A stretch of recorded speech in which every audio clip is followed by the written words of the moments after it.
Mona no verse. Mona no verse. Mona go call the con. Mona go call the con. Mona no verse. Mona go call the con. I don't know what I touch. I don't know what I touch. You always win it. You always win it. Kuru kuru kuru kuru kuru kuru kuru kuru kuru kuru kuru kuru kuru. Wama oni tewe. Ewi ni mie wama oni ta. Ewi ni mie wama oni ta. Ewi ni mie wama oni ta. Ona ati obona no ati obona. Nude yitam wa no ta ati me nyame. Iham wo we afa no kokwa we na. Ya to mi yakwa we na. E gba na ti me titi we na. Mi kapiko na ne. Hello. Hello. Wato. Mujani ye fo yo. Mujani ye fo yo. Mujani ye fo yo. Ni ye fo yo. Nu dai ka mu wa we afa no kofu awe na nia. Ebi ya ni mi Ajebo mie. Ni mie. Ba eti e no pa mie. Felicia pon we ni ta mu wa we atawe na wa ya tiri. Gumegun. Hello baba. Network. Iti e we gbe. Imi ate ya kwa we na. Imi ate ya kwa we na emi wa ate we se.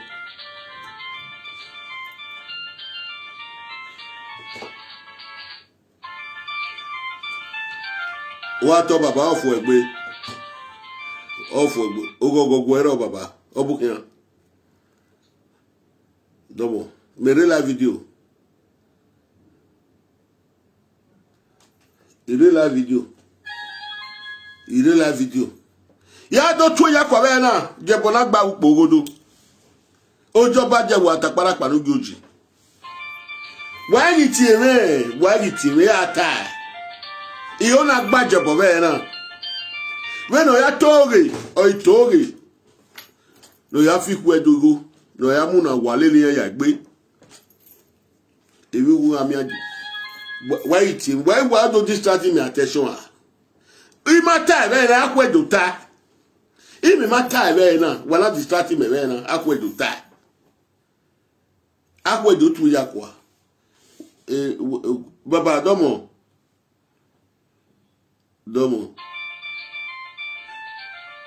Okay, ni mo speaker. Okay. Dawe yo. Omo to ri bebori.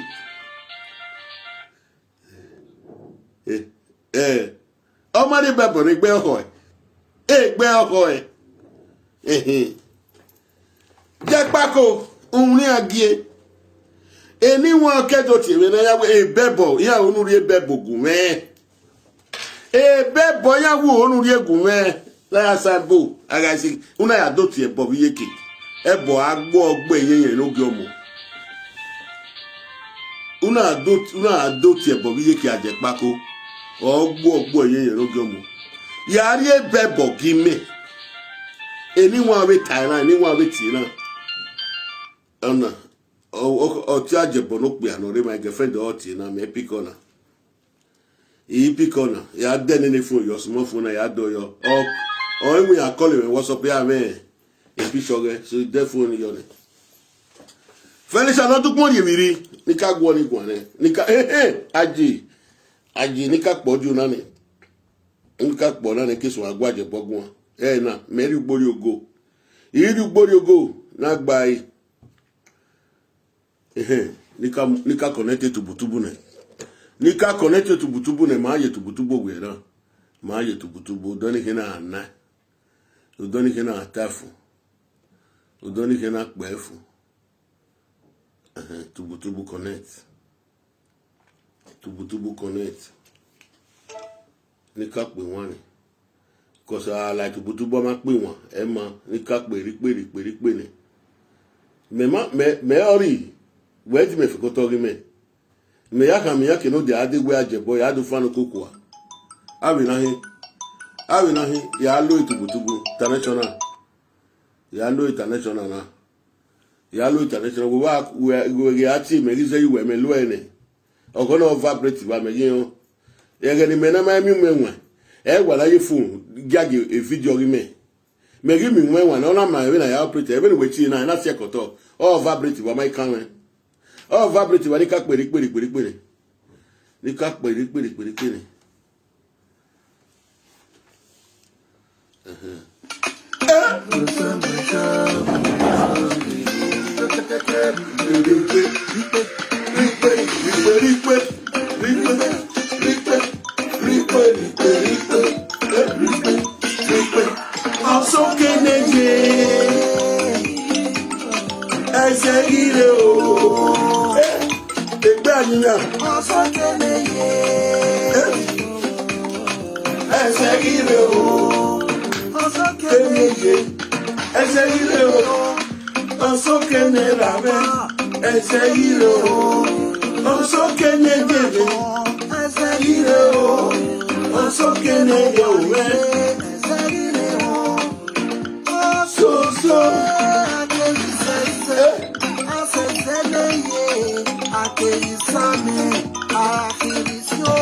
Thank you, Rikbe.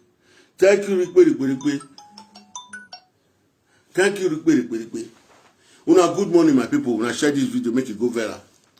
The people when I come for here to this morning, Felicia not do money viri. Felicia not do money viri. Be a no go.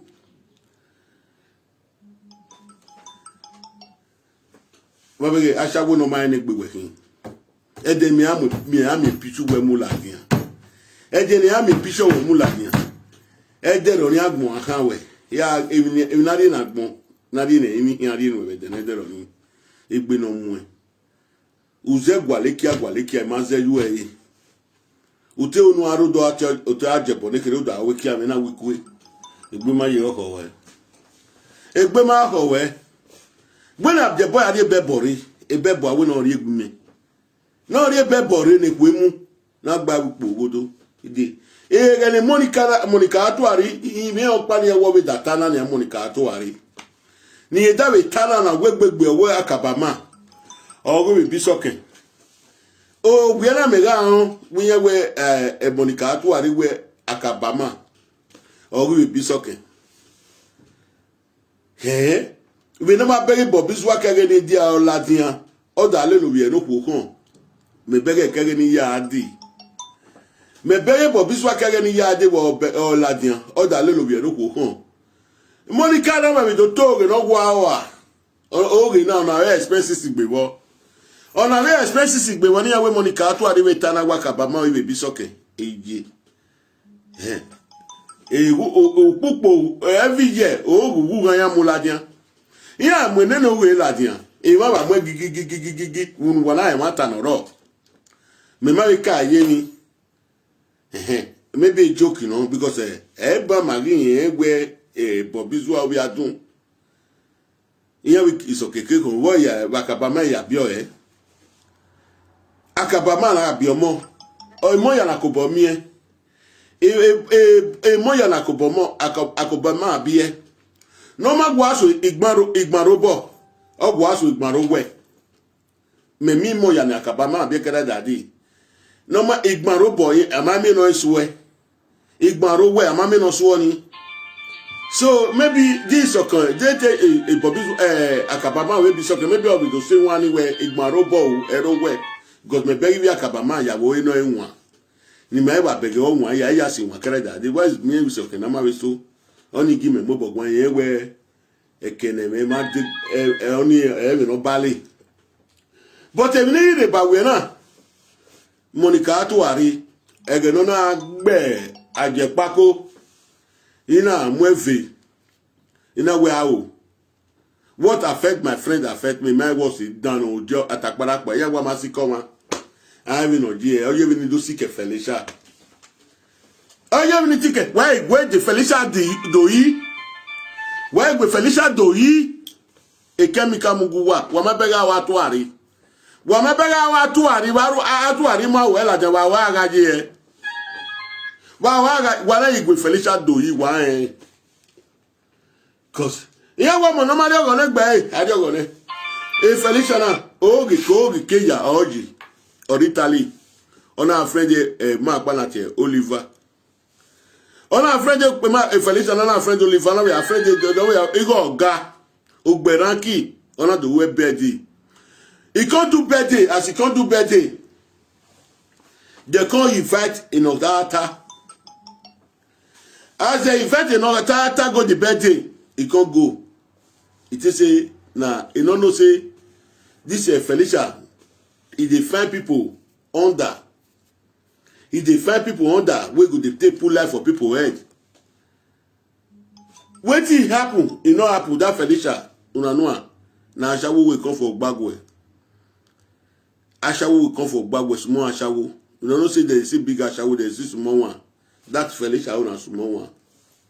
And if you see small Ashawo, you don't feel small Ashawo. A small Ashawo na danger pass. Ashawo way youth. Ashawo way youth. They're not danger. Na talkie they did. They don't talk. Ashawo way make chicken.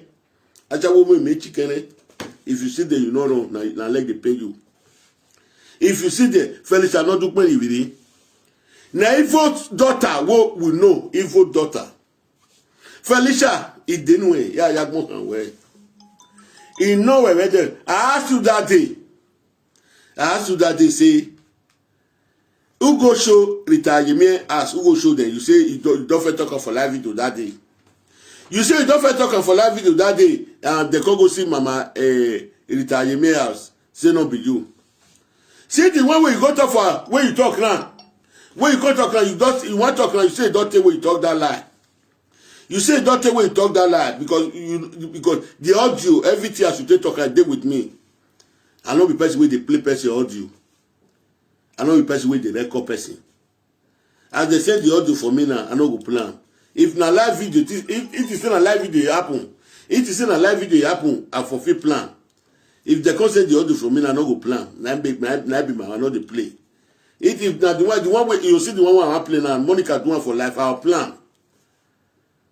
You understand me? The audio where you take talk for the movie, perhaps where you take talk.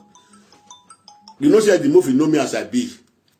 You know say the movie know me as I be. Say if I know say I lie in talk, I dey come face on. I go face on. You know. The boy your college, I college if you were sure what I would do. He can't send everything to me. He send everything. I listen. Now make me call the test Felicia. Felicia. Felicia not do money. We no me fight you hotel. The Monica not do fight area. Monica can't if he fight. He can't if and go. When Monica call his house, he can't call Felicia say your birthday will come. You know see huh? Thank God say. That night, we will not stay for that hotel. We will not stay with the olive all of the park go. Thank God, say, no, Tagata not sleep for that hotel. He go sleep for that different hotel. You know, for simple life for head. Maybe now then you want Felicia and done. Evani ona take my camera Diane Felicia pẹ̀lú kegwale e dan following na Tagata imuene. Eya kweme imani egun. When you make a coastal logo, Mesude Felicia, Agbawe now. I shall go to Reno. If we are get to Reno, Felicia, not to Pani really. Everywhere. Una yari bebo, una really. It's here, but no bebo. The Juju place where you for Garo Juju come. I called them this or Thursday, call, they don't carry my phone. I called them this or Thursday, they don't carry my phone, they run, they go. Felicia. Agbawe. Monku na no follow about organic cream go. Na no see Monica face. Una no see Monica face is there make panapana. Na he dey sell organic cream for Monica. Una no see Monica face. Say here na gallop. Mona no follow about organic cream again. I dey tell una na this thing I like to talk. If una skin don square, una eye go neat. Only me ya do way. A cream when you give me no go work there. Only me ya do way. We are like because we're presenter. Oh, you be like you not be presenter. You the key way they say now trouble you can't take and define. Me go narrate you Felicia. No do more really. You go stop that cream, you go at house. Now what I go do you? Now be that. Anywhere you want draw me go. All the audio they with me when I go to play for them. As to they destroy people. As to they talk like for people, Felicia not do more really. All of the audio they with me. The other day with me, may not worry. You don't say I'm not the quick to get time for person, but for you, Felicia, not look money you read with Ajebo. No we no water. Fianya gbe. Onagima wo wa o fianya adaze sesi. Adaze wapo. Adaza managbai. Adaze ne. Dawe Monica. Monica atuari. Monica Atuari document.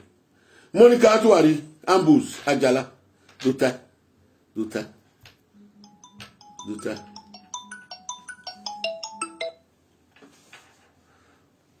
Ajebo.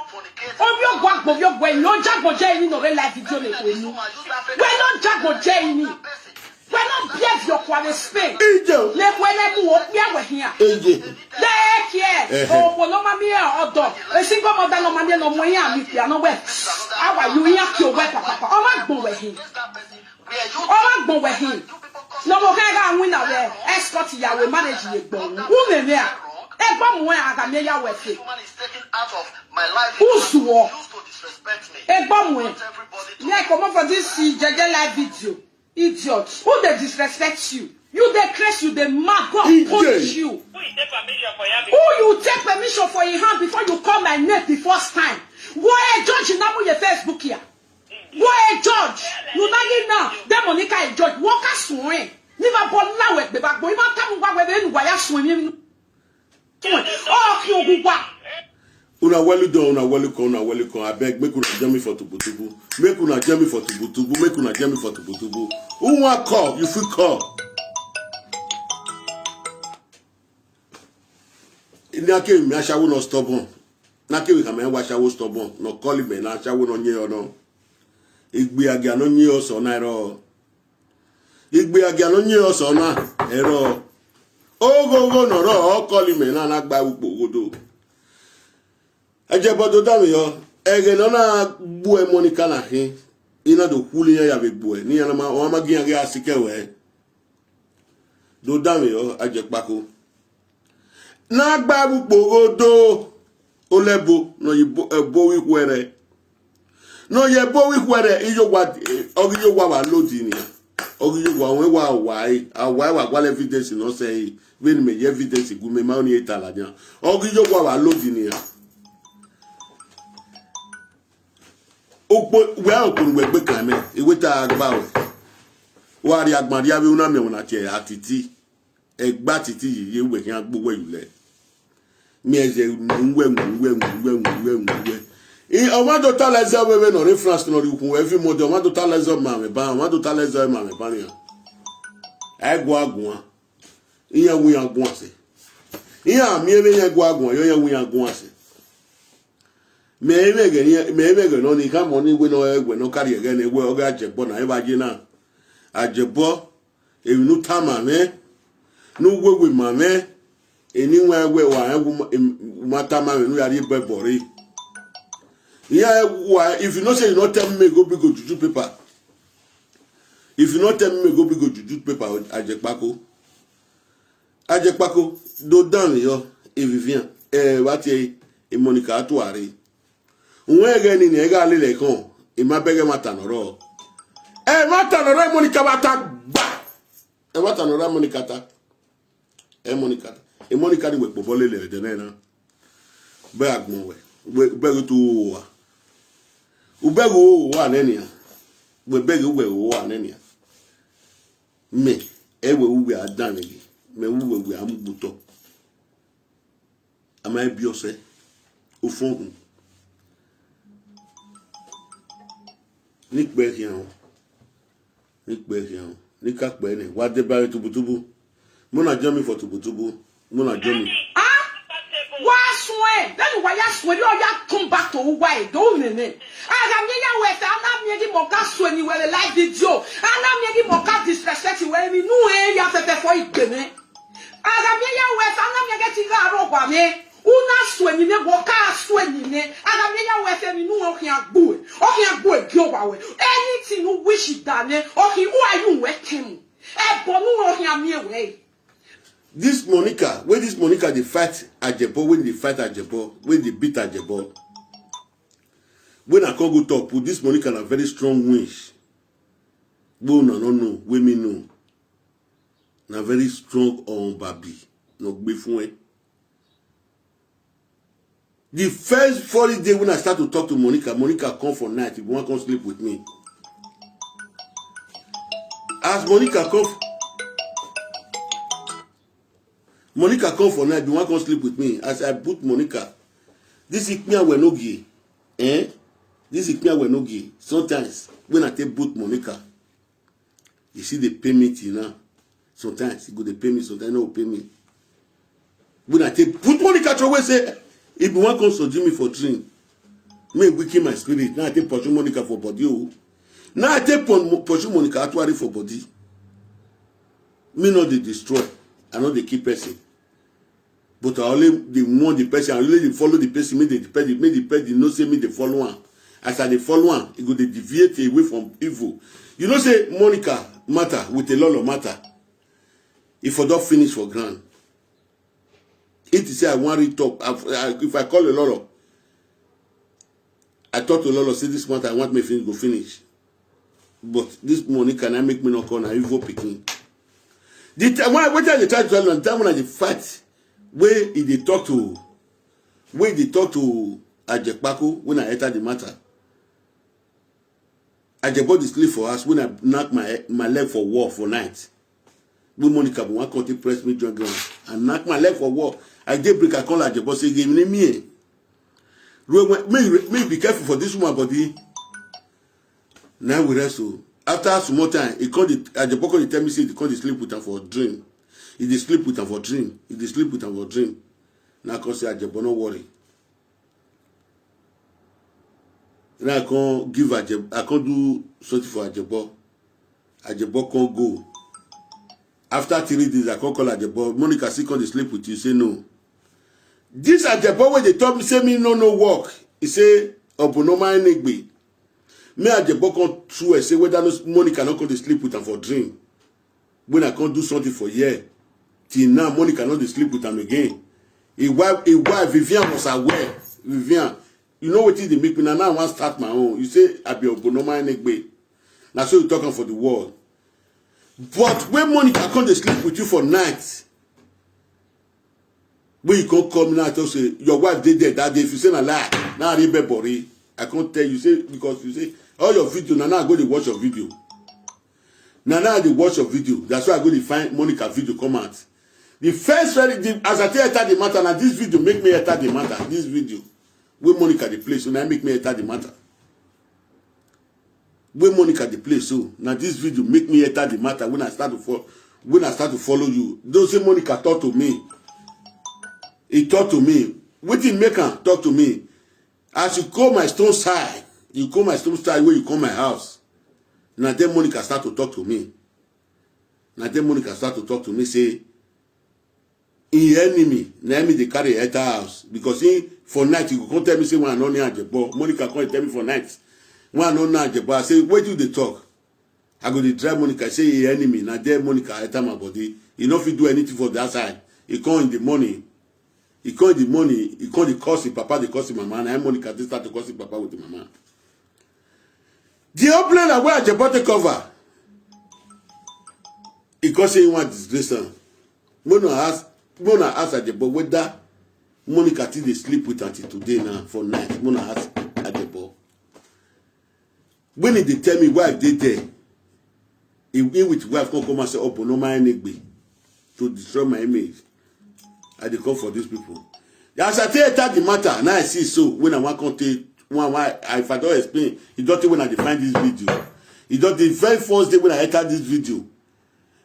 I get 3 friends with the season of this video. Now we list it together. As I never know say they play video for live video that time. I never know. As they play video, as with the, I never know. You know say I now not be waiting I want to do before. Now Ajebo come make me go inside the matter where. I never know say they play video that time. Maybe I for play the audio that time. Waiting make me enter the matter that time. Now I want play for now so. He don't think when I find the video, I can't see. I don't know can share. I can't see the video this morning. Now I thank God say as I tell you inside this matter. I can't explain now. You know say you go out the talk for there. As you the talk for them, I did for YouTube, I did for Facebook. I did for YouTube, I did for Facebook. As I explain this matter, so now money they count for me. You when they carry another man sickness, they sick, they call, so now you don't know yourself.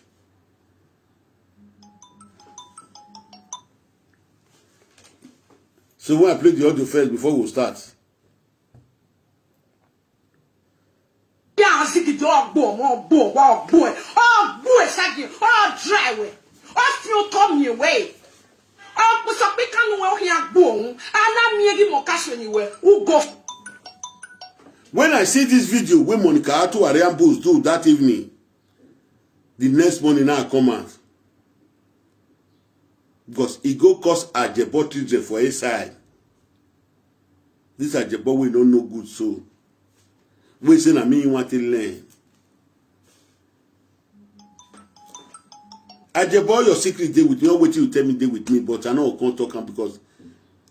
But the video when me tell you the matter. When did make me tell you say when Monica come to sleep with you for every night. We come to sleep with you. Ajebo, if you not tell me when I can't do something for you. If you not tell me that, if you not tell me say,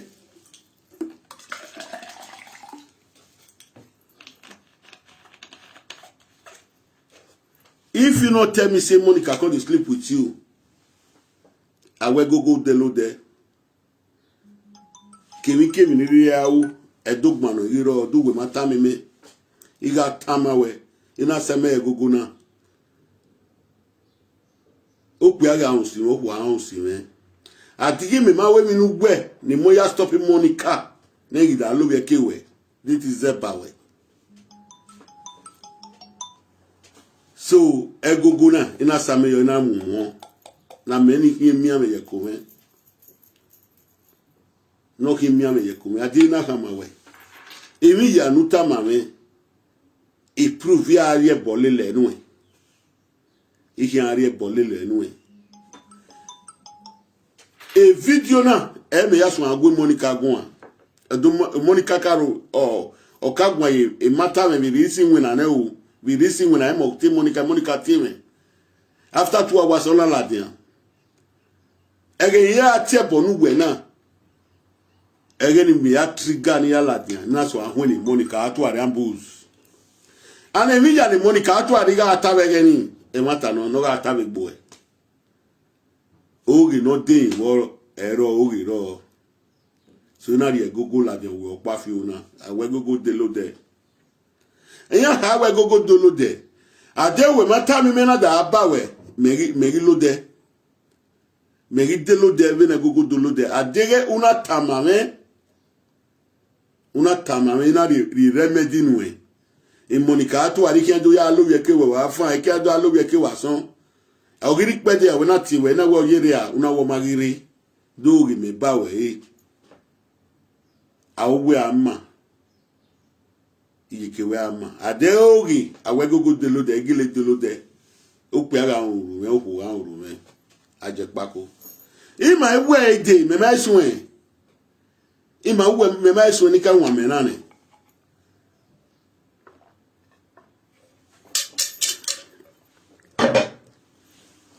cause if no tama me ya go we ve ani iwe wu hu enu e Monica mangi ya do lo bi ekewe no wenara no wetime wo bo ne mi ne gbe e mata no ile tama wo tai na wo obo mi ne gbe e ogere we obo mi uweta we native doctor we na see self na truth native doctor no see self native doctor go another man place he go see himself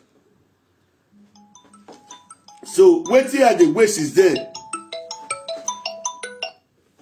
waiting me at the wait for them when I find the video. I don't see the video. Me Monica talk finish first before I come talk to you with the Felicia. Don't do really.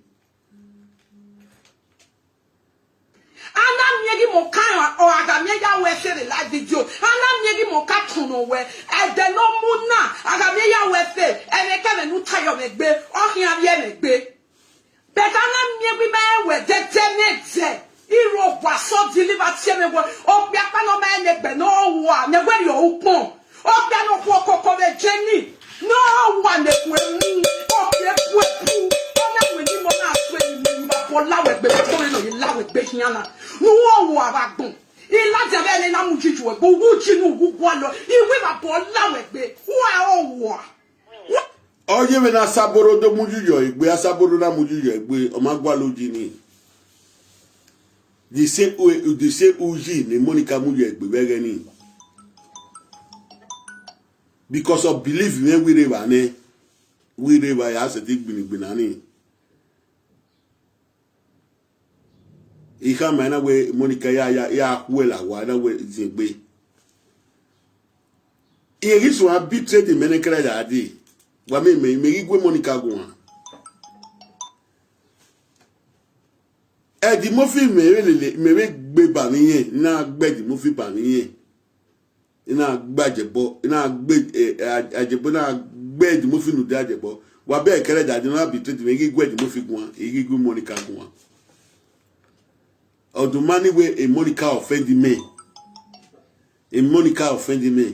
ina di fun me baba na ti Monica ya delete video ni Monica na voice me ina wati na wa invoice we keke Monica ya delete video ni Monica ya delete video ni baba na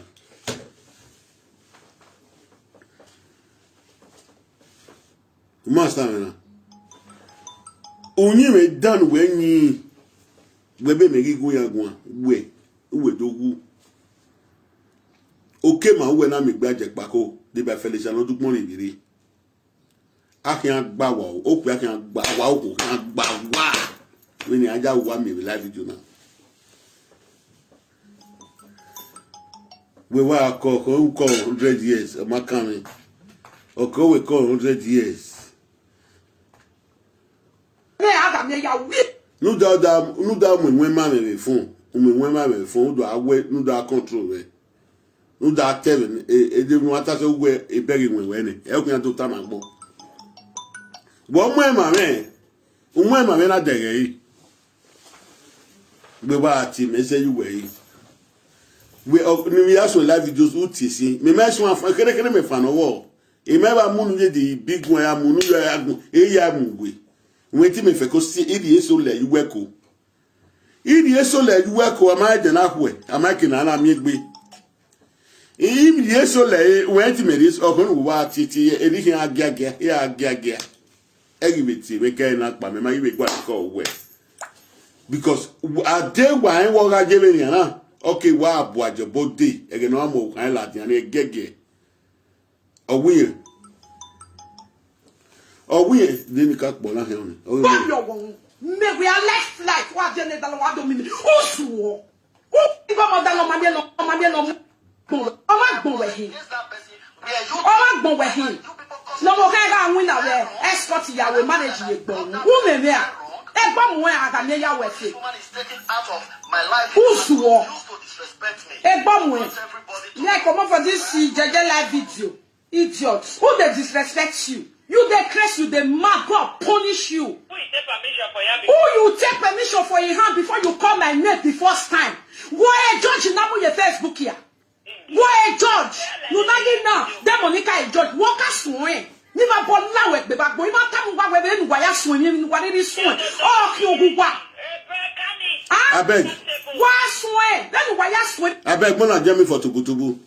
Mona Jamie for Tubutubu. If you want to know the name of my Tubutubu, now Prophet Atiti Top Show. Prophet Atiti Top Show. If you never subscribe, put. May you go subscribe, put for my Tubutubu. The name of Tubutubu. Now be Prophet Atiti Top Show. As you come, make you the press I like your thing. Make you the press the notification bell. Make you the press follow. Make you the follow many times when I did for line. You go no say I did for line. Your phone go make you jogoro. You go make you you know say I don't come. Waiting with the cup Tubutubu so won and no the broken English people. Waiting with the car what to be won and no the broken English people. That be YouTube. YouTube make una join me for Tubutubu. Prophet Atiti Top Show. With the go that side now make una join me for that side.